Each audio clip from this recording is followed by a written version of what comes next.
afternoon, good evening, and good night, everyone. Welcome to KerbSide Collections with me, Adam Ritchie, a podcast about physical media collectors for physical media collectors. Join me as I burrow into the psyche of this episode's avid collector, Jem, who I met through Facebook. Welcome to the show, Jem. How are you? Hey, thanks for having me. Mate, thanks for coming on. Thanks for sharing your time. Where in the world are you from? I'm in Melbourne, Australia. Okay, cool. Lived in Melbourne for a little bit back in the day, about 20 Oh, years ago cool. now, for crying out loud. Yeah. There you go. Yeah, lived out. What direction? Yeah, lived far out east a bit. So, yeah, Yeah, that was that's where good I fun. am. Okay, Ferntree Gully, I was out. Yeah, So, yeah, I'm up near Mooroolbark, so not okay, far. it's nice out there. Yeah, we can jump straight into it if you like. So, Yeah, sure. what attracts you to collecting physical media? What got you into it? I had an okay, like a small collection of VHSs when I was a kid, and we used to have Optus Cable, which you might remember was like the Foxtel competitor back in the day. Oh, And I yeah. used to love taping movies off cable and then being able to watch them back later. And so when we started, being able to collect movies, especially at JB back in the early 2000s, the DVDs were just huge. And so Hmm. being able to have your own little collection, there wasn't any streaming or anything yet. And so if you didn't have cable, which we, usually didn't, that was sort of the way to watch things.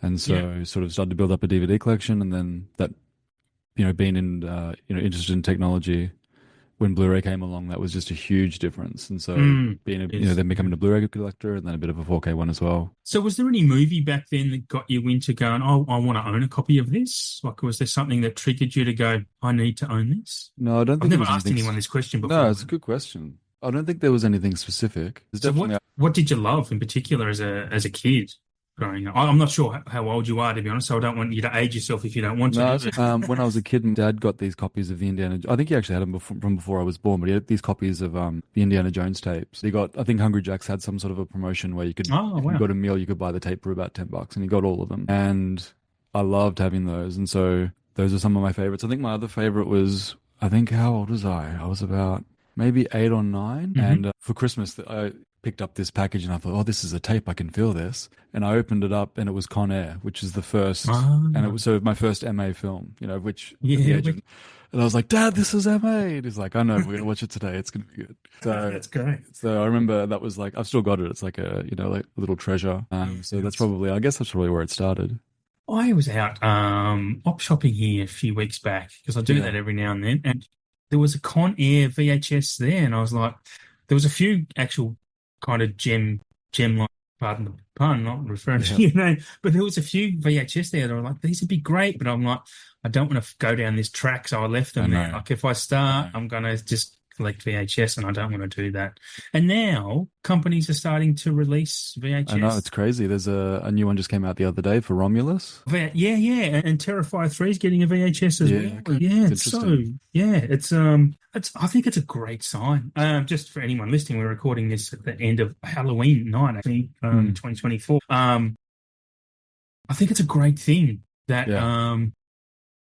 they're doing that, like because it's just going to bring more people back to physical media and bring that nostalgia sells. I keep saying nostalgia. I don't To even me, know how they're it's manufacturing funny. them. Have they opened up a They must. plant? It's crazy. There's probably some old factory in Chernobyl or somewhere where they still make them. Like, must have been hidden somewhere. But yeah, that's a really good point too. Yeah, Yeah, because it would be cost a lot to set up a new one, I'd imagine. I know. I actually Yeah, have a little VHS collection that I picked up recently, and I've sort of been added into it here and there. yeah.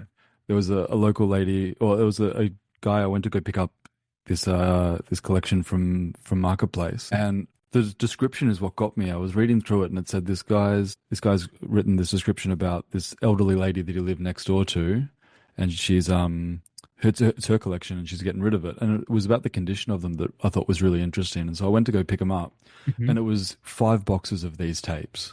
So there's about Oh, wow. 250 of these tapes, and they look like they're brand new. And he tells me the story about this elderly lady who's a huge movie fan, loves Hmm. action movies, and had just amassed this collection of films that she just loved. And then she's passed away, and he's getting rid of the collection for the Wow. family. And all of these tapes look like they're brand new. They look like they've just come straight off the shelf. And inside Wow. each one, she's opened them up, taken the tape out of the plastic, played it Hmm. once, and put it back into the plastic. So they're all essentially as close to mint really as you can get for these things that are between 20, 30, 40 years old. It's crazy. Yeah, that's awesome. That's been kept in a nice humidity-free room. Yeah. Did you get many of, or did you get them, or? I bought them all. Oh yeah, nice. Yeah, good choice. Yeah, which my wife hates, which is because they are roomy. They do take up a bit of room, obviously yeah, they do. VHS tapes. So yeah, They do. and I have a plan to sell most of them and just keep some of the favorites. okay, yeah. I mean, they sell pretty well now. Like I say, Yeah. nostalgia makes money. Yeah. So on top of all that, then do you still watch? So probably a silly question now, but do you still watch streaming? Do you have streaming I do have services? streaming. I've actually just been in the middle of canceling a few of them. The price rises have gotten a bit crazy Mm, with some of them. And a couple of them have also, they've started changing some of the content in them as well. And so hmm. there's been a couple of comedies where they've changed some jokes and things like that. Yeah. And I like to watch the films like they were when I first saw them. And so I Yep. like the idea of being able to own them and see the original version. I think that's a very fair point. Streamers is yeah, they're kind of screwing the whole Hollywood system up, to be honest. I don't know that it's going to last forever because they keep raising prices the way they are. Something else will come in below them and undercut again, and it'll start again. So Yeah, yeah. it's possible. I read this really this article a few years ago about how the movie companies felt about, when VHS came out, and they really felt like the cat had been let out of the bag, and they used to have all of the control, and then suddenly with people being able to own their own films or their own copies of them, sorry, there was just they'd sort of had lost that level of control, and so when that gets upgraded to DVD and Blu-ray and 4K, but with Yeah. the rise of streaming, everybody's gotten rid of their discs, and the power is all back in their court. And so it's interesting that if they were to decide, we're not going to have streaming anymore, a lot of people wouldn't have those physical copies anymore. And with manufacturing being, low, especially in Mm, Australia, if you wanted to see a mm. particular film, you might not be able to get it. Yeah, absolutely. Yeah, at all. And yeah, no, I totally, yep. Again, can't argue any of those points. I feel a bit paranoid thinking of it. That's how I feel. No, I think it's a pretty common thought, to be honest, because you can just see the way it's going to run. If you just look back at history, the way, cable came in as well. So everyone jumped onto cable instead of TV, and then cable got too expensive because streamers came in. But now streamers Yeah. are going the way cable has gone, just Yeah. cost wise. It's just, it gets a bit absurd. And then that's just that old business trick where you come in and undercut all your competitors Yes. and then raise your Yeah. prices once you've got the market share. That's right. JB did it. JB used to be cheap as hell for everything, and now Mm. they own everything as a part of enormous. So very common thing. So I didn't get to yeah. ask you before. You asked me about a piece of media that maybe started Mm. all of it. Did you have one as well? I probably did. Look, I didn't own a physical media. Look, I've got such vivid memories. Like I've always loved movies, adored movies, and I grew up pretty poor, I would say. And we didn't get even a VCR Mm. until I was probably 12 or something, right? Yeah. And so I come home from school one day and we'd had all these a pile of 10 VHS weeklies on the bench, and I was just so excited. I just Oh yeah. immediately on the floor watching movies. I think Caddyshack was actually one of them, to be Yeah. honest. Yeah, or even Back to School. That Rodney Dangerfield one would have been in that as well. Okay. I don't know if you remember Back to School. No, I've heard of it, but I haven't seen it.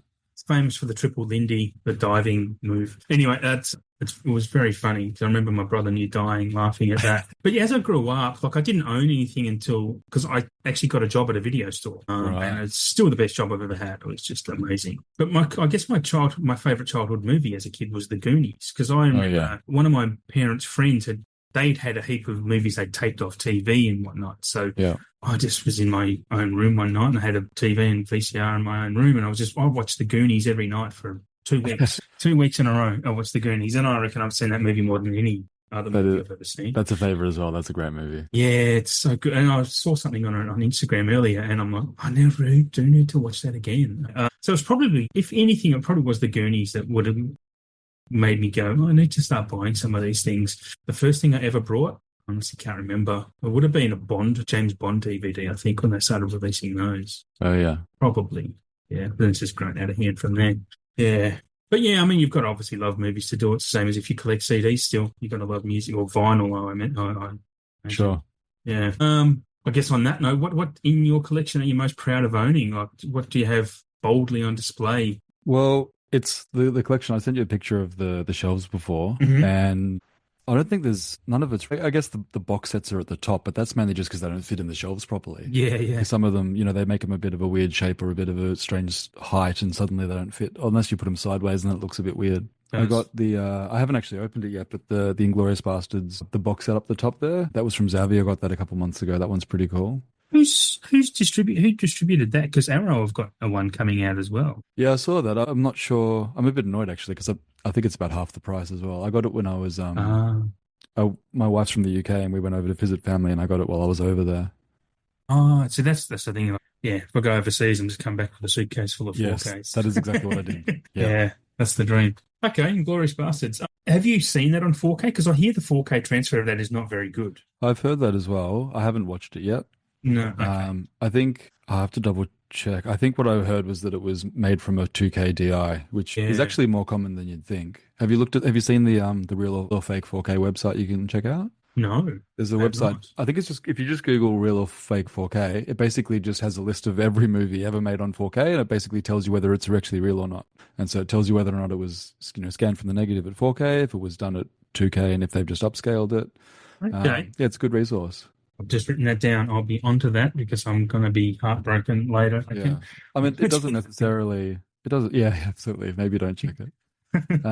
It's not the be all and end all. There's films like Pacific Rim that a lot of people consider to be reference quality, and that's a 2K Mm, upgrade, that's yeah. upscaled. Yeah. And so it's not always going to be the best. But I do have the Inglourious Basterds, just the normal Blu-ray as well. So even if it Yeah. did look bad, I could always sell it, I guess. But yeah, I haven't It's seen it. I haven't seen a 4K yet that I thought looked bad. But I also think that I'm probably no. less picky than some people are. Yeah, I don't think I've seen one that I would consider bad. I've got Terminator 2 and it's still in its plastic, so it's a notoriously bad one, but I do need to check that out. Yeah, but I mean, I've put in Blu-rays that are just phenomenally clear and crisp, Yes. and I go, this does not need a 4K like ever Yeah. because it just looks amazing. Especially if the TV or your Blu-ray player is doing some decent upscaling, it can be hard to tell. Yeah, yeah, absolutely. I totally agree with that. I mean, I watched Almost Famous during the week and on 4K, and I was like, yeah, this could have been a Blu-ray. Like I Oh. mean, it's fine, but it's a movie you need it on 4K. So I guess in saying that, you didn't know any Glorious Bastards, but do you have any favorite labels or distributors? Like anyone that you think is always good? All the Arrow ones that I've had have been really good. I'm a big horror fan and I love John Carpenter and they've done some really good ones Nice. of The Thing and some things like that. So Yep, yep. those are always really nice. They look really great. When I was over in the UK, I was so jealous because I went to the HMV there Mm-hmm. and spent about $500 on random bits Yep. and pieces. And when you go over, they've got this. This isn't even like one of the big stores, but they had this huge 4K section, and then right next to it, they've got a huge boutique label section. So they had this huge list of there's all the 88 films. There's a whole lot of Arrow. There was a Damn. huge section of Criterion, and some of them are expensive, but just stuff made Yeah. over here. Yeah. You got to import them. Yes. Yeah, that's cool. Yeah, I've gotten into a lot of Arrow lately. I keep track of my stuff and but Do you get yours stuff that from Railwaves or just from America? bit of mix of both actually because some of these companies don't ship to Australia. So I just Yeah. discovered because I finally looked at Arrow do. So I've still got my Trick or Treat. I was hoping it would arrive this week, but I Yeah. got that from Real Waves. Yeah. Okay. But now I'm starting to order direct from Arrow because they give you some cool bonus points as well, which you basically end up getting at the free shipping with those bonus points. Oh, that's What's nice. that? All right. Yeah. And it's tracked and it's here within a week. I don't Yeah, have to that's pretty wait good. 3 weeks. Yeah. I always anything that I get from Amazon, I notice arrives very quickly, even if it's from overseas. Very efficient. From Amazon. Yeah. Yeah, I have mixed bag. Like I go get stuff from the UK and US from Amazon, and I've had some trouble with them lately. And normally they'll say an order is due on the 23rd of October, for example. And normally their stuff is I get it 3 or 4 days early, but lately it's been arriving late, Yeah. which is Okay. really bizarre, or not at all sometimes. No, it's not going to stop me buying from them though, because it's worth having Amazon. So no one else, just Arrow. Like, Yeah, I don't think there's. Yeah, I don't think label wise, it's anything that I particularly lean towards. Yeah, I don't think so. How about you? look, I'm a big Arrow fan as well, but I think for pure quality of their transfers, cost, and the selection that they bring out is Kino Lorber. I think they Yeah. do some of the stuff they're bringing out is just God's work, honestly. Like it's just so bringing a lot of cool 90s stuff, and they're Yeah. doing Okay. even Happy Gilmore and Billy Madison they're bringing out on 4K, and just Oh, really? stuff that doesn't need a 4K of it. It's like awesome, good work, guys. Okay. Happy with that. Yeah, stuff you can't even get on Blu-ray hardly anymore. As Sure. well. Yeah, Okay. that's why I like them.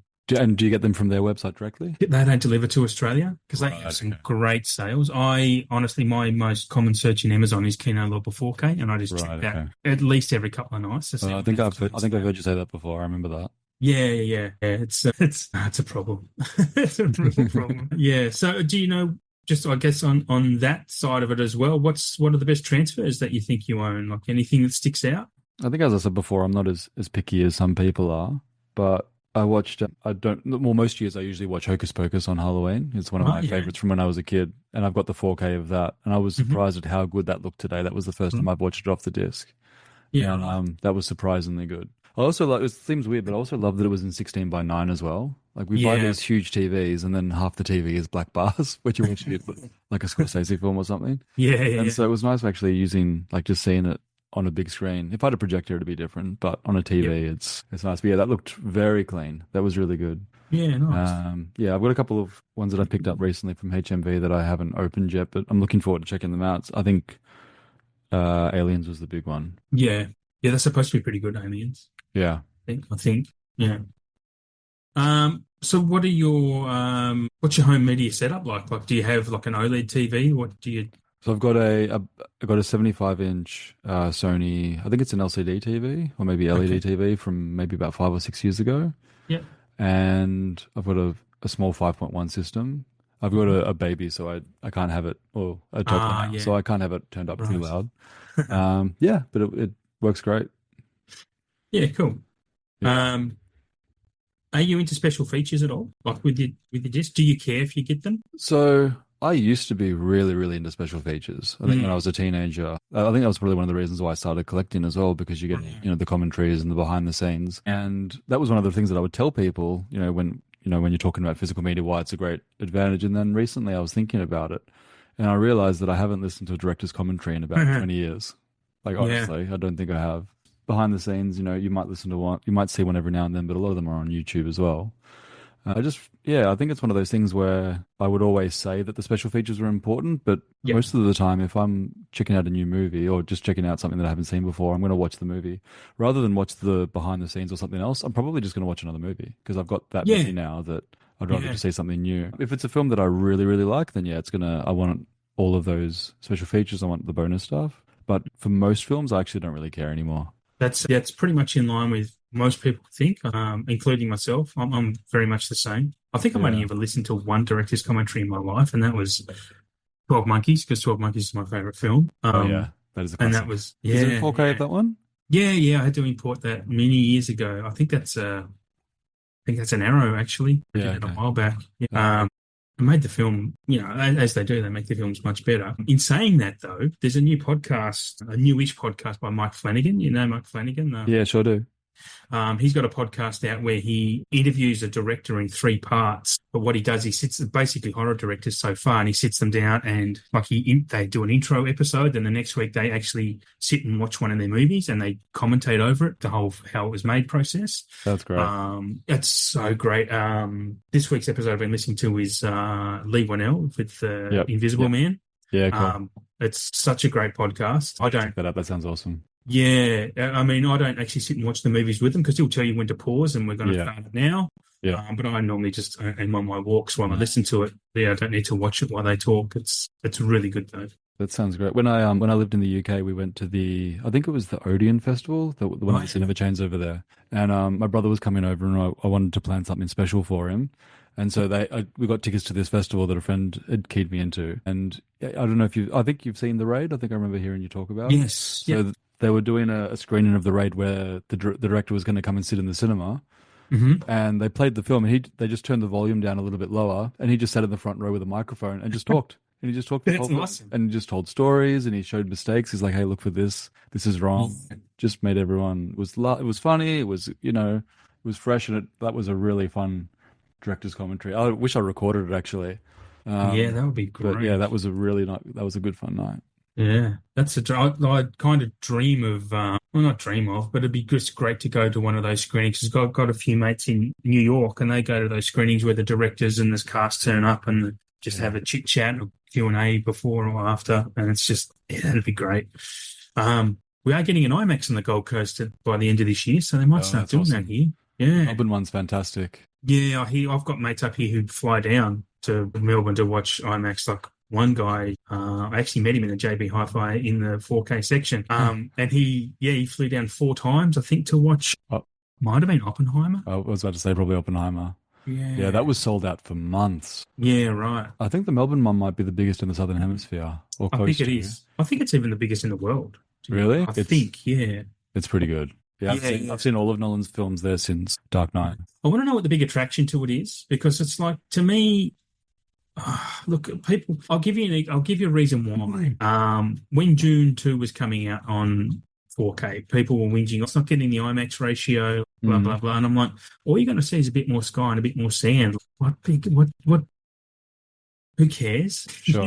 You're not missing anything. So I really want to know what IMAX is going to do to blow me away. Sure. I think it depends on what the film is going to be like. It depends on how they've composed for it. I think someone like Christopher Nolan is going to be. I mean, so would Villeneuve would also do this, but they're gonna shoot it to be able to take advantage of that aspect ratio. Yeah. And so Nolan's films have over time had more and more IMAX footage inserted into them. I think Dunkirk felt like it was almost entirely IMAX footage, but it's kind of it's one of those things that's hard to explain until you see it. But from a good portion of the cinema, the screen is basically as wide as your vision is and as tall as your vision is. Okay. And until you see that, it's kind of hard to put into words. It's pretty confronting. When we saw The Dark Knight, like no one, because I used to go to the IMAX when I was a kid. My dad would take us once every couple of years and we'd go see, they'd play like a documentary or something. Mm-hmm. And the cinema was always empty because no one cared about the IMAX back then. The tickets were cheap and it was just like a thing that they would do with like school trips and things like that. Okay. And when they announced that Nolan was going to be filming in it,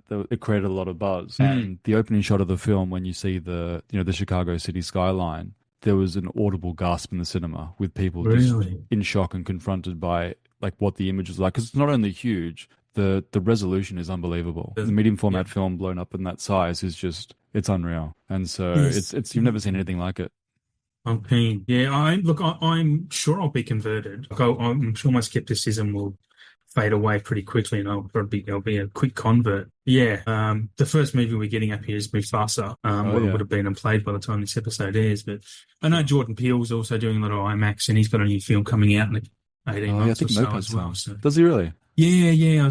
He's got one in 2026. There's quite a few big names coming in 2026, actually. Yeah, June Messiah apparently then as well. Yeah, be nice if Mickey 17 got an IMAX release. Anyway, I'm digressing. How do you organise your? I know you've sent me a pic of your shelves or some of your shelves. How do you organise yours? Is it just purely alphabetical, or is there any special way that you do it?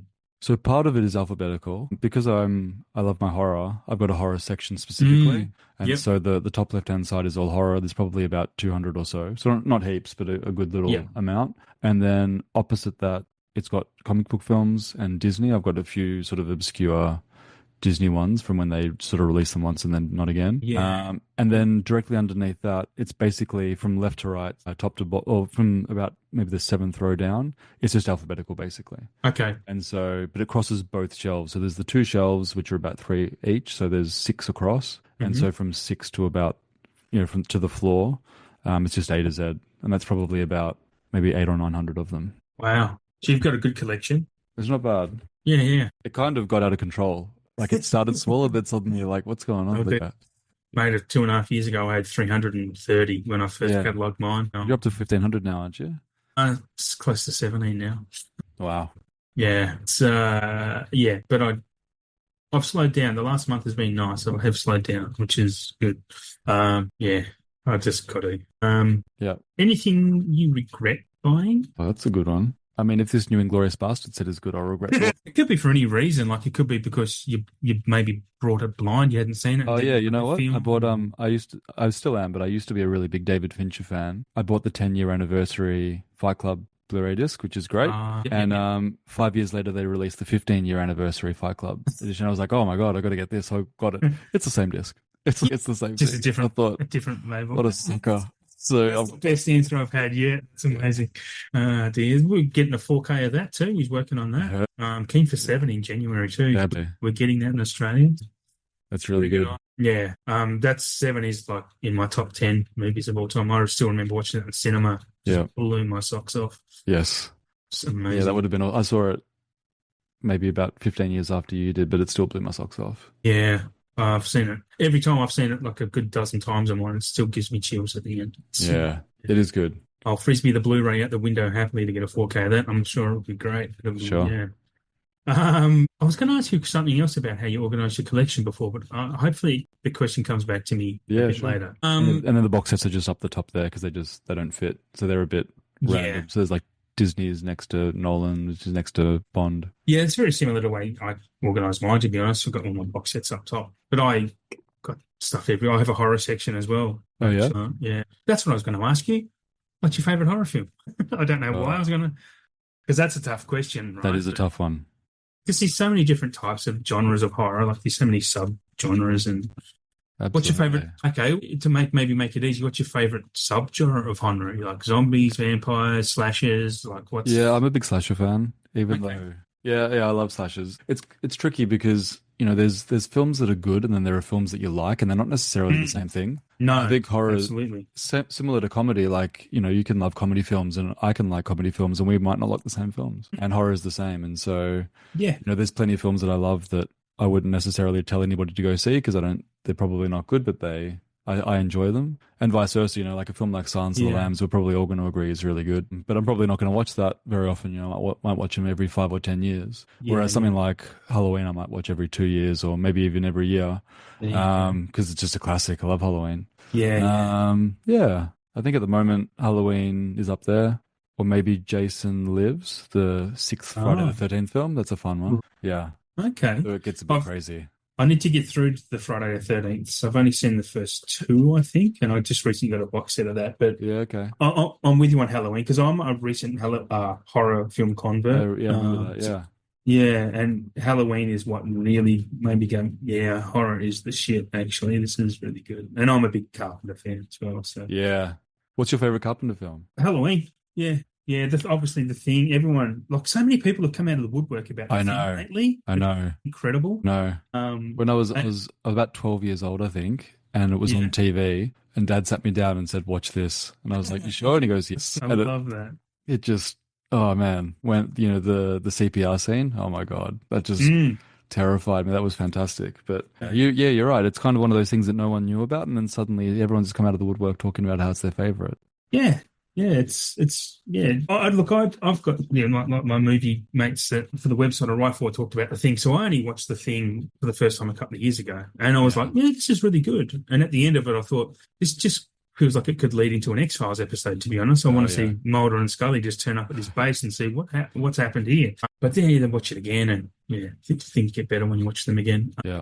Have you seen Big Trouble in Little China? Mate, that's the first one of his I saw. That might be my favorite. And I love that movie so hard when I was little. I've seen it once as an adult, and I don't think I paid attention. I was probably on my phone too much, but that is a must-watch again soon. It's so good. It's so good. Yeah. I remember I love that whole vibe of the rain and the dark alley, and then this, all the exotic and those over-the-top fight scenes were just so good. I do need to watch that again. Yep. So you're making me nostalgic. Don't know if I don't think I did ask you this. Is there anything you're looking forward to being released? I know we just spoke about it. Yeah, I think I forgot about Fight Club until you mentioned it. That would be a big one. I don't have I've only got about 3 or 4 of John Carpenter's films, so I'd like to get more of those. Oh yeah. One of the frustrating things about horror films is that the licensing or the rights are often with all different companies. And so to get them to all agree and do a box set, I love a box set. So same. To get them to agree to do a box set is nearly impossible sometimes. And so, I'd love a Halloween box set, although I've got most of them individually now. I think there's rumors of a Nightmare on Elm Street box set coming soon. Okay. So that would be cool. Not have a Blu-ray one of that. Yes, I've got that. Yeah. I think some of the films there's multiple films on a disc for some of them. Yes. It still looks okay, but it'll be cool to see them in higher quality. No, I don't think there's anything else. There's just so much coming out. Like there's just a lot at the moment. We're starting to get very spoiled. It's a good sign. Do you have the Carpenter box set? There's 4 movies in the. Oh no, I was waiting for it to go on sale and then it disappeared and it's been gone. Yeah, you can't get it anymore. No, you can't. I've got one on Amazon, really cheap. It was like $30 or something. I don't even know if it was that much. Yeah, I should have got it then because I think the only ones that I've seen of it are well over 100 now. Oh, really? Yeah. So that's good to know. I keep telling my kids, man, these things are going to appreciate in value. You need to. This is your inheritance. Anyway, maybe one day. Is there anything you want to be released on? Well, let's say on anything that hasn't got a release. I mean, that's a deep question because most things have a release. Yeah, you can stick to 4K if you want. The films that I'm thinking of that I don't have are all ones that don't need 4K. Like adaptation comedies and things like that. Yep, that one is an on-the-spot question. Yeah, I don't know. We could, if you think of something, we'll come Yeah, back I'll to it. come back to it. Yeah. Do you like old movies? Are you into like old classics and Yeah, stuff? to a 'Cause- degree. I think yeah, uh I don't think I've enjoyed as many films before the 70s. They kind of yeah. I okay. think pre-70s I'm not as interested, but there are exceptions. Yeah, I mean, yeah, that's probably about the only thing I've disagreed on with you so far. I love old Yeah. movies, but Yeah, I was asking you that to see if there's anything old that you thought might need a 4K. sure. That's okay. Are there any Uh, particular decades that you like the most? the 40s, the 70s is the duck's guts, but the 40s probably as a decade for film is pretty impressive. Yeah, okay. Yeah, yeah, it's really really good. Is there a lot Uh, of I feel like I haven't seen a lot of work from the 40s that's been out on Blu-ray or on 4K. Or is that just because the Now, films aren't as well known? no, the ones that are on 4K are probably the bigger ones, and I'm just Yeah. trying to think now. Some of the ones I'm thinking of are probably more from the 50s. But, I mean, Casablanca. I mean, Yeah. Casablanca's great because it's all about the ending. I think Casablanca's quite average until it ends. Something like the Maltese Falcon, I Yeah. think that's from the 40s, is amazing. Okay. Double Indemnity is like the 50s, I think. I'd have to look at my letterbox, to be honest, to see what I've got in there. Actually, no, I can't. I have my spreadsheet here. I could even do that if we're going to be on the spot. Go for it. Are you a big Uh, letterbox user? yeah, yeah, I log everything that I watch pretty much, even before I finish it sometimes, because I kind of know where the film's going. Sure. I know and my rating's not going to change. If it does, you can edit, so that's all right. Yeah, sure. I feel like because Okay. I've always been an IMDb user, and so that's my main platform. But I think you can just export your information from IMDb into a letterbox. Oh, is I that love right? that people do all those lists on letterbox. Yeah, yeah, yeah. And it's Yeah, a I good don't way even to have. find. I think the explore functionality of IMDb is not great. It often just sort of tells you about the same films over and over. Whereas Letterboxd, you're more likely to get more organic searches, and the things that people Yeah, recommend, I think, are probably a bit more individual to you. it's look. I trust a letterboxed rating more than an IMDb one. Oh, I definitely don't. Sure. I don't pay any attention to Rotten Tomatoes because that's some Yes. bullshit Yep. system. But IMDb, if something's above 6 on IMDb, you're probably in for a really good movie. Yeah, that's true. With Letterboxd, you'd probably want to be around, a high threes. Yeah. Okay. Yeah, but because I mean, it's for cinephiles, and it's Sure. not at the moment. It's getting to the stage now that it's grown to a point where there's a lot of dickheads on there who just kind of wasting Sure. their time and putting bullshit reviews, Yeah. or deliberately make stuff worse than it is, which is, I don't know, just go away. This is a nice little system we've got. So the 40s, I've got The Big Sleep. Look, I'm, Hmm. I'm into directors more than actors, so I'll find a director and just go into this. So Yeah. anything Sure. from Howard Hawks and Billy Wilder, I love. Like, yeah, so Double Indemnity is from the 40s, actually. His Girl Friday, another Howard Hawks. You've got The Lost Weekend, Billy Wilder. It's a great movie about an alcoholic. So good. Notorious. Alfred Hitchcock is my all-time favorite. Pretty much anything from him in that era is amazing. I think I've seen Uh, some of his later ones. I haven't seen any of the ones you've mentioned yet. don't watch anything from Hitchcock past 1966, really. Okay. Yeah, I mean, all these earlier stuff is just off the charts. Some of his stuff is free on YouTube or even Tubi. Oh yeah. Notorious is on Tubi, I think, is actually about to leave. That's probably should be known as his best movie, because it is just insanely good. Treasure of the Sierra Madre is a great one. John Huston one with Humphrey Bogart. That's a great movie. I really reckon anyone would like that. But there's three guys who go up to the Mexican hills to find gold, and they're like their mates, and they combine their money to pay to get up there, and then they just all turns into a shit fight as they actually find gold and start storing it Right. away. It's really tense. Yeah. Okay. Yeah, I'll get you to yeah, send me a list after. I'm going to watch these. yeah. Okay, we'll do. Absolutely, we'll do that. Okay, next question: where are the main places you buy your media from? I mean, we've kind of touched on some of that. I would say that the majority of my collections probably come from Marketplace. Is that right? Yeah, because the way Wow. that I normally do it, I feel like I'll talk about it. I feel like if you talk about it, people will find out, but they know this anyway. So people are often selling their entire film collections just to get rid of them. Yep, yep. And so you basically just buy the whole lot and then you sell the duplicates. So that's Hmm. basically what I do. So you end up picking up movies for anywhere between $1 and $3 usually, Yeah. Okay. um, for a Blu-ray, and then you can just sort of pad out your collection. And then if there's something that you don't think you're going to like, you get rid of it. Yeah, that's kind of how I do it. Do you resell through Marketplace or do you eBay? Yeah, Yeah. usually Okay. Marketplace. I feel like the eBay is a bit of a hassle with the fees and other things. Yes. Marketplace is a bit easier. Yeah, so that's normally how I do it. And Wow. but I I should think consider that. yeah, you have to be a little bit. I feel like I'm not as selective as I should be because I've every now like if I'm going through my shelves, I'll go through And every so often I'll go through and be like, wait a second, why do I have this film? Like, I'm not going to ever watch it. I've just picked it up as part of a collection. Yeah, so I need to do a bit of a cull. I think I could probably get rid of about 50 or maybe even 100. But yeah, that's kind of how I do it normally. So just buy them in bulk and then sell the extra. I've actually made just not a suggestion, but I don't know how to phrase this, but I've made a couple of friends through doing what I'm doing here, and we kind of have become like, say, movie pen pals, for lack of a better phrase. Like, go through their collection, they'll go, oh, I don't need this anymore, it's duplicate. They send me a bunch, and I'll send them a bunch of my duplicates or whatever as well. Sure. Yeah, I found that's been really cool, to be honest, because That sounds good. I'll send you a picture. Yeah, I'll send you a picture of what I've got as well, if you like. That's Sure. just do a swap. Sure. Yeah, express post on the way. Sounds good.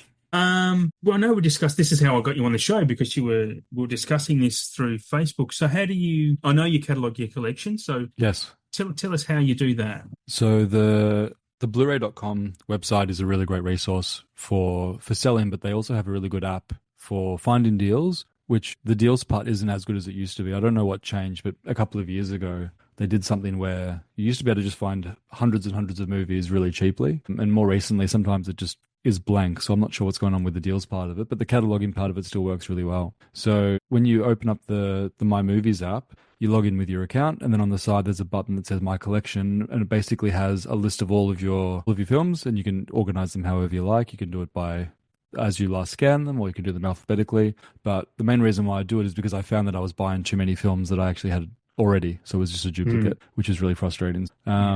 Now, if I'm going to buy something, I'll just quickly search and check it on there and see if I've already got it. I think you had a question about bulkheading them as well, that we were talking about before. Yeah, about bulk scanning them. Yeah, I'm interested in how that works, because it's funny, because another mate reached out to me today, and he uses an app there. He scans them in. I was like, mate, the timing of this message is bananas. That is weird, isn't it? Yeah, it's actually one of my movie pen pals, to be honest. Yeah, he reached out and was like, I can't remember what the app, CVC, I don't know. Okay. Yeah.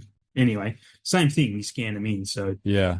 So how's the bulk scanning work? So there's two different ways to do it. The main one is in your collections. There's a button that says Scan Barcode, and that you scan the barcode on the back of the box, and it just tells you, is it this film? And it also is regional. So if you've got a copy of Casino Royale, and it's the JB copy from Australia, it'll look just like that. So and it'll have a little Australia flag, so you know that it's that one.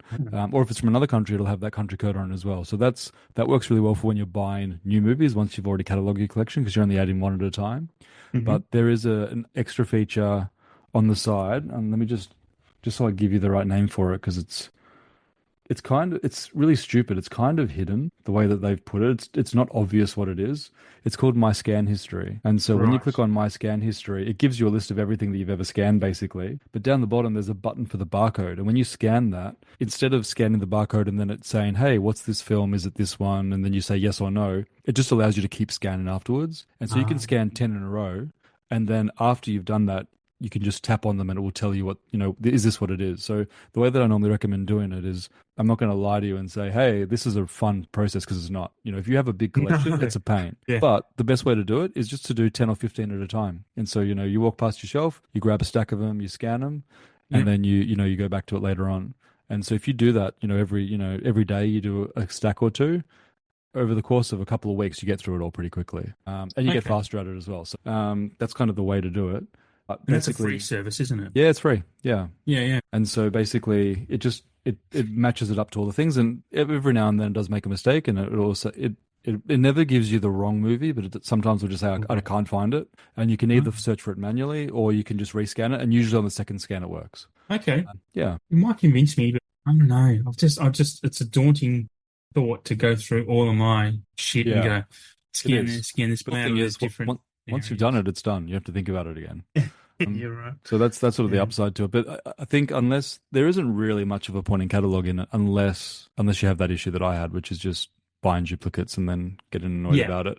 Because otherwise, you probably know what you have, and if you see something, you know if you have it or not most of the time. Unless it's a problem, you don't need to catalog. Yeah. Yeah. I don't even know why I started cataloging mine. I think because I'm an idiot and I like spreadsheets, and I just thought, I start cataloging my movies. And so you just type them into Excel, do you? Yeah, but but I also have different stats and columns and these formulas in there that make them. I'll have to send you a photo of my spreadsheet as well, Yeah, 'cause yeah, I I'm have trying to work out charts what as it would well. look like. Yeah, send it through. Yeah, yeah, yeah. I will. I will. I'll get an email address off you or something after this if you want, or Sure. I don't know if I can share it any other way. I'll do that. I've got to find me questions again now. No, but it's good radio. This. So I know you've just told us how you buy through Marketplace, but if you're getting something new, do you normally wait for? Do you buy on release? Do you get a bit of FOMO, or do you wait for? How do you wait Uh, for sales? that's a good question because I try really hard to not get FOMO, and I think I'm pretty good at it. Hmm. Like I'm pretty good Yeah. at not buying something without having any idea at all about what it's going to be. Hmm. Obviously, with every if we all knew straight away every film that's coming out, this is going to be the best definitive version of it every single time, then it would be Yeah. less of an issue. But we Hmm. don't always know that. Sometimes films come out and they don't always have the best reviews for the whether it's the scan or whether it's the DNR or whatever it is. But generally speaking, if you miss the first release, sometimes you're not going to get another chance, especially if you're a Yeah. steelbook fan. If you miss it, then Hmm. that's it, it's gone. So there's been a few steelbooks that I'm not a steelbook collector. I've probably got about 20 of them, and most of them have been by accident or because Yeah. the film costs $2 more when you buy it at JB or Yeah. whatever it is. Um, with some of them, like the Oppenheimer one looked fantastic, and I thought, you know what, I'd buy that, and you couldn't because it was gone. They just went Ah, gone. I They missed were, out. they were very quick. Yeah. Right. So I guess you either pay full price. There's no such thing as a going on sale for some of those ones. Yeah, I think I'm pretty good at not buying straight away unless it's an absolute favorite. Like the Seven one I've pre-ordered just because it's such a great Yeah. film. You Most getting of the that from time I'm pretty Zavi? good. That one I'll double check. I think it's from Amazon. Oh. Oh, But you yeah, go Amazon US to import that stuff, do you? Or? it depends. I'd prefer to do Zavi. I Yeah. sometimes find with Zami I get damaged boxes. A lot of people say that. When I don't have that issue with other people, so I don't know They why. might kick him out the I don't door. know, stack them up and kick them out. I don't Yeah. know, like yeah. One of my friends, And I've got to tell you a weird story about Zavi. He ordered three, when Reservoir Dogs got a steelbook release, he ordered three of them because right, he was going to on-sell them. right. They sent him Oh my God. 45 and he can't get rid of them. He sent me one recently. Oh, send me. I'll get one from him. I don't have that. He was like, I need to give. Yeah. It's so funny. I'll reach out to him. I've got Yeah. my Reservoir Dogs is the one. Do you remember the Blu-ray that came out from JB that had it was the gas canister with the No. it's like Okay. it's actually the Mad Max box set that they do, that metal tin one. It's very similar to that. Okay. With like I a didn't. little the top. Yeah, and when you take out the disc it's like a matchbook, which is cute. Oh, I didn't know they did that. Oh, That's it's interesting. it's 15 years ago. Yeah, yeah, yeah. Yeah, when my kids were young, didn't have money back then. Wasn't collecting as much. Yeah. You kind of answered it, kind of half answered one of my questions. So, apart from the steelbook stuff, does packaging actually influence what you collect? I don't think so. The Hmm. reality is it's going to sit on your shelf sideways and you're only going to look for the name. Yes, Um, exactly. It's yeah. going out. Yeah, that's it. I don't think so. I'm not really the slip covers. If they're there, they're great. If they're not, I don't mind at all. Yep. Something that I do care about that I didn't think I quite cared about until I started seeing when they do like a re-release of a movie and they use different art from the poster. Yeah, yeah, That, yeah. for some reason that annoys me. So I'm a Ah, bit of a stickler for the original poster art from when it first came out. When they do some sort of a new thing, that really annoys me. I'm thinking about The Exorcist. Sure. Yeah. That's absolutely. So when I was in the UK, one of the ones that I bought from HMV was The Exorcist because You it got was the original cover. yes, you That got one to of look at the Reagan's face poster. looks terrible. One of the worst fucking things covers I've ever Yes. seen. Yes. It's so Absolutely. horrendous. I actually Yes. offended my inside guy. I actually offended him by saying that it was the worst cover. Everyone was saying he's like, that was a worldwide release. I said, it wasn't. The UK got it, and he was Yeah. Yeah. I bought that. That was one of the first things I picked up when I walked into the shop. yeah, Because nice. that front cover is just iconic. That under the lamp, yeah, it's a Yeah. Yeah. beautiful shot. How about you? Do you care about the slips or anything like that? I'm exactly the same as you, mate. If it has one, cool. If it doesn't, whatever. Like with my steel, I mean, I've started getting a few more steelbooks because Oh they yeah. have been cheaper, $40 compared to, and you get the Blu-ray with them rather than Yes. 37 for Is that a just the consistent thing 4K. for all steelbooks? Great question. I honestly don't know.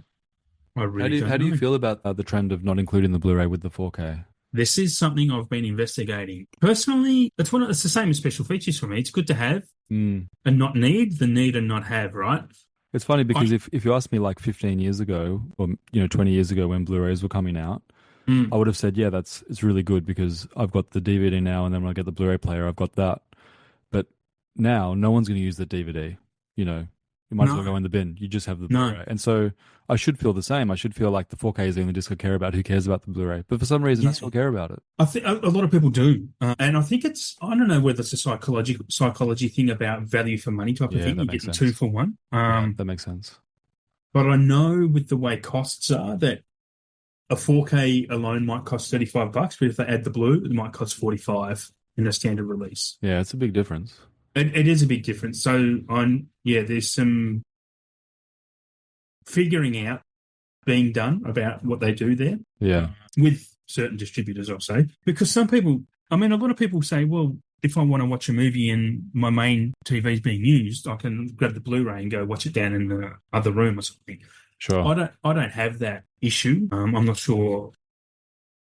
Obviously, some people do. So I don't know how big a problem that is. I mean, just pick another movie if that's the problem. If you've got that many, yeah, it's a really weird one. If it's going to raise the cost, I'm just give me the 4K. Yeah, that's fair. If it was significantly cheaper, yep, I would do that. Yeah, absolutely. And as for those slip covers, I mean, I was talking about the steelbooks that have the J covers. I just take them off. They're in a drawer somewhere, the J covers, and I actually protect my steelbooks in like a pretty hard plastic case. Oh, okay. So they don't get scratched. Yeah, because they'll sit in, spine out, as you know, and they'll just. I haven't thought of it. I don't own enough for that to be an issue. Well, That makes didn't, and sense. I actually owned more steelbooks than I realized because I even have old X-Men Blu-rays on steelbook, which I don't think I've ever watched them, honestly. Sure. I mean, I kind of died off the superhero stuff. Yeah, I think everyone has. Yeah. Do you have any movies that you've bought on Blu-ray and then upgraded to 4K, but you never actually watched the Blu-ray? Like it's still sealed? Too many. And when I send you a picture of my dupes, you'll probably see some. That's funny. Because, well, what also happens, and this is my luck, is that I'll buy a Blu-ray and literally within a month or two, I'm like, fucking assholes. You know what I people say literally on Reddit for that? When people they talk about that's the sacrifice. Yeah. Whenever there's a film being announced on 4K, the top comment is always, "I just bought that in blue," Yep. and somebody will always say, "Thank you for your sacrifice," because that is how it feels for that person. On my on the KerbSide Collection Instagram page the other week, I had Dusk Till Dawn. I've been waiting and waiting and waiting.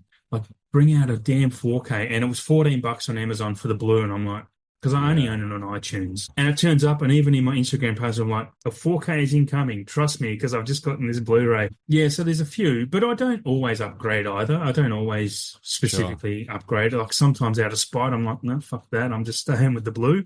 Sure. It probably might be a comedy that doesn't need to be upgraded. Absolutely, that's true. Yeah, they definitely obviously like action films really do benefit the most, I think. Yeah, they do. Yeah, I'd have to have a look. I don't have an example off the top of my head what it's happened to other than From Dusk Till Dawn, but that doesn't have 4K yet. But it will. And give it by March next year. We'll get an announcement because it's not a Disney-owned title, so it's got to come. Okay. Probably Kino or Shout Factory or Scream Factory will do it or something. Tarantino's getting a lot of love at the moment, so he's involved. So that might be related. I listened to his Video Archives podcast. It's season 2 of that's just started actually, and he spoke on there. I'm sure it was on there.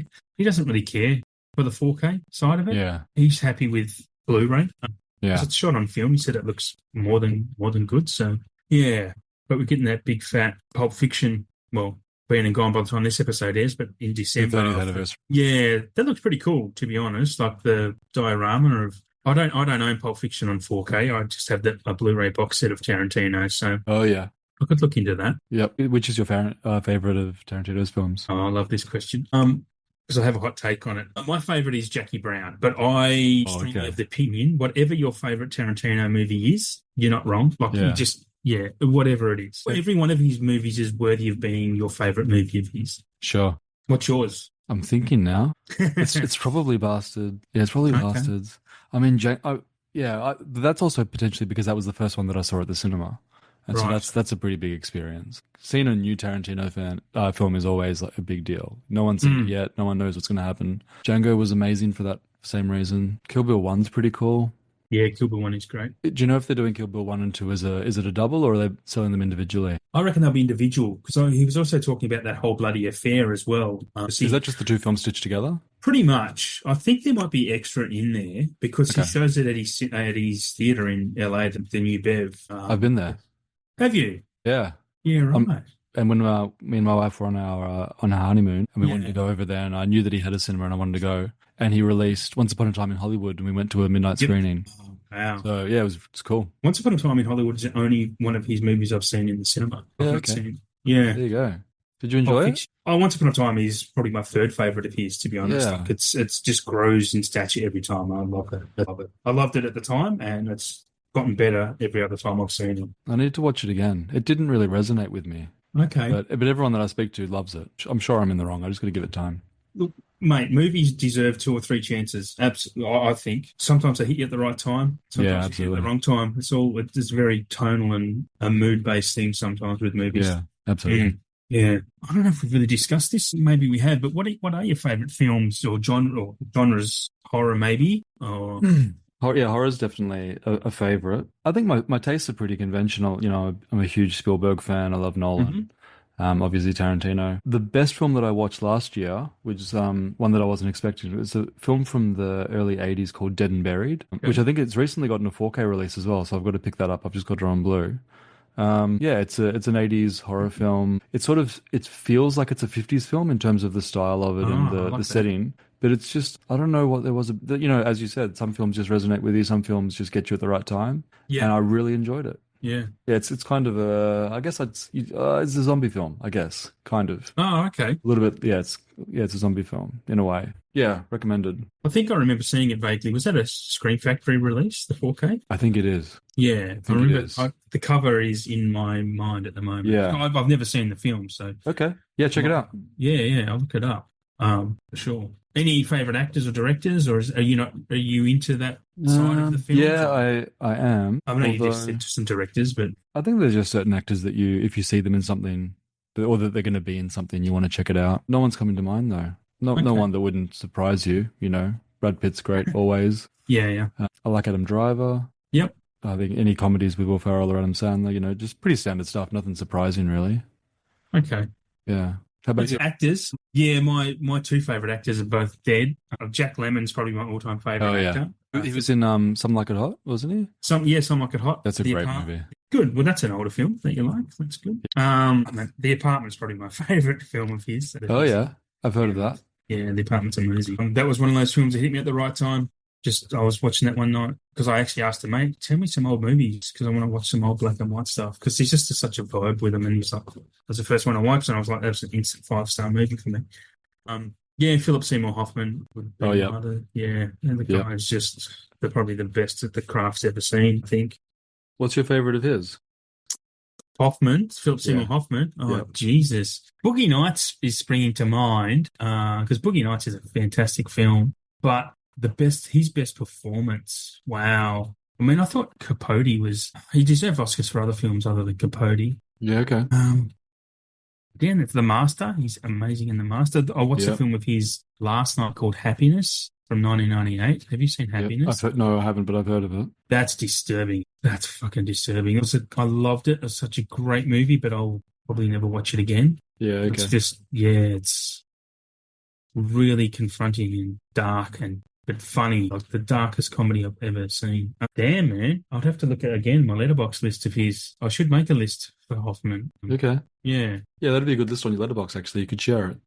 Yeah. Your top 5 Hoffman performances. Yeah, which got you. Give me a second. Sorry. Give me a second. I will jump in because I logged one last night. So I do tag him when I... Sure. I'm just going through my IMDb while we're talking just to see films that I really loved that we haven't spoken about yet. Okay. Look, he's great in Mission Impossible 3. I know that sounds a bit stupid, but he's a great villain. Before the Devil Knows You're Dead. Yes. His best performance is Doubt. For sure, it's Doubt.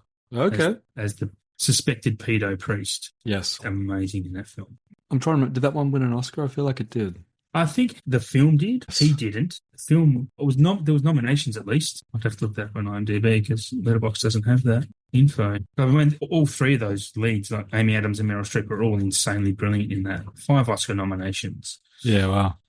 No wins. Yeah, acting nominees for all of those. Even Viola Davis, actually. So 4 acting noms and best writing for John Patrick Shanley, who wrote one of my all-time favourite underseen comedies, Joe versus the Volcano. I feel like I've heard of it. Oh, Tom Hanks and Meg Ryan. It's the first film they were in together. Meg Ryan plays three different characters. Oh, mate, Okay, I'll check it out. it's very hard to come by. It's You've very given me a big list of. I feel like everything you've said, I've been like, okay, I'll write that down. I'll write that down. I'll have to. That's okay. It's good. Yeah. Joe vs. Volcano is well ahead of its time. Another dark comedy. Look, that's probably going to wrap us up, to be honest. I'm probably boring people now, just self-indulging. Mate, Jem. No, yeah, well, there you go. There, I can switch off. Thanks for being on the show. Look, I really do appreciate your time. I'm glad you reached out, to be honest. It's been a really good chat. One of my favourites, to be honest. Oh, thank you. Yeah. Look, I had a lot of fun with this one. I hope you did as well. Absolutely. Is there anywhere you want to direct our listeners to? Anything that you do on the side? I mentioned before, I have an Instagram page called Should I Watch This, Gem, which is just little 2-sentence reviews of films. Yeah, it's just sort of like a silly thing that I do after I watch a movie. I just say whether or not you should watch it or not and give it a thumbs up or a thumbs down. Yeah, that's about all, really. You still active doing that? What do you mean? As in you still do, do those reviews now? Should I watch that Gem with a J, right? I did it, yeah, I saw Venom on the weekends. That was the last one. Okay. Not seen a Venom movie. Okay. Well, I saw it, so you don't have to. Yeah, good. Good, thank you. Because thanks for your sacrifice. That's okay. Yeah, that's exactly right. Yeah. Yeah, I don't. Yeah, that's far from interest me, to be honest. Yeah. I'll definitely hit you up on Instagram. That sounds good, to be honest. So, to our listeners, if you have enjoyed this episode, give us a follow at KerbSide Collections on Instagram. And if you are a collector and would like to be on the show, give me a DM, and I'll absolutely love to organise having you on the show and talk about your own collection. Until next time. Thanks for listening to KerbSide Collections.